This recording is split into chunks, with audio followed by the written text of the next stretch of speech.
দেখো আমার সামনে একটা ফ্রেমের মধ্যে এরকম একটা স্কোয়ার আছে যেটাকে আমি কেটে ফেলেছি। তার মানে এই পিসগুলোকে আলাদা করা যায়। এখন এই ফ্রেমটার মধ্যে এই স্কোয়ারটা তো মোটামুটি আঁটো-সাঁটো ভাবে বসানো, আর জায়গা নেই তেমন। এখন এখানে আরেকটা এক্সট্রা ছোট্ট একটা স্কোয়ার আছে। তুমি কি এই স্কোয়ারটাকে কোথাও বসাতে পারবে? না। দেখো তো বসাতে পারো কিনা কোথাও। এখানে তো কোনো স্পেস নেই, তো এখানে এটা বসানো যায় না, তাই না? এবং এই জিনিসটাকে আমরা তুলে ফেলতে পারি।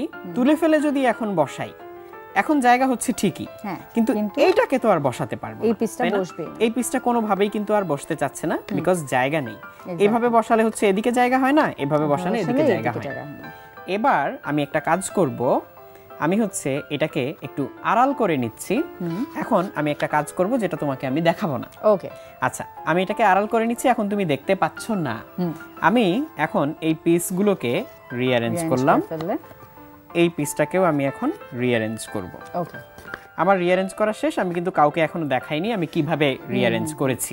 আর স্কোয়ার পিসটাকে আমি এখন বের করে নিব।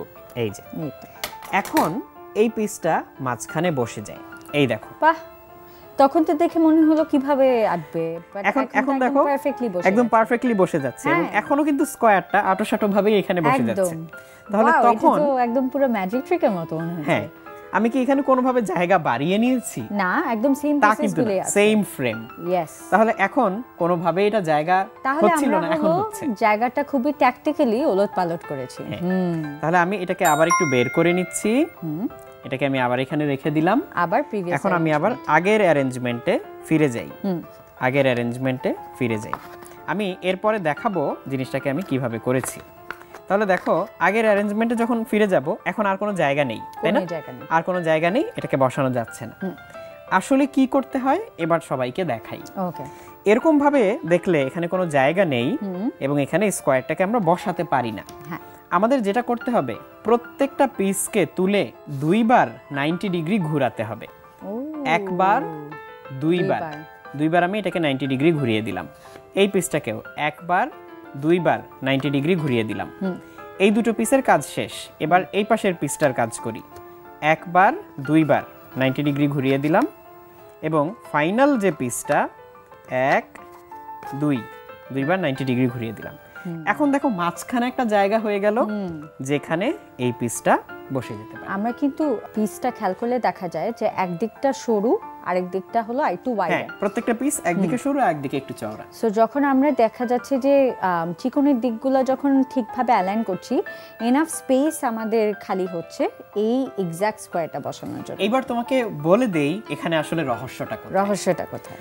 রহস্যটা হচ্ছে, এখন এই পিসগুলো এই ফ্রেমের মধ্যে যত আঁটো-সাঁটো ভাবে বসানো, দেখো ফাঁকা জায়গার পরিমাণ প্রায় নেই বললেই চলে, তাই না?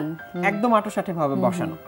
বাট যখন আমি এই পিসটা এখান থেকে বের করে নিব, পিসটা এখান থেকে বের করে নিচ্ছি, তারপর আবার এদেরকে আগের পজিশনে ফিরিয়ে নিয়ে যাচ্ছি।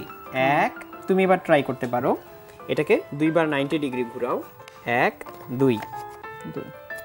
লাস্টের পিসটাকে নিয়ে আমি খুলে দিচ্ছি।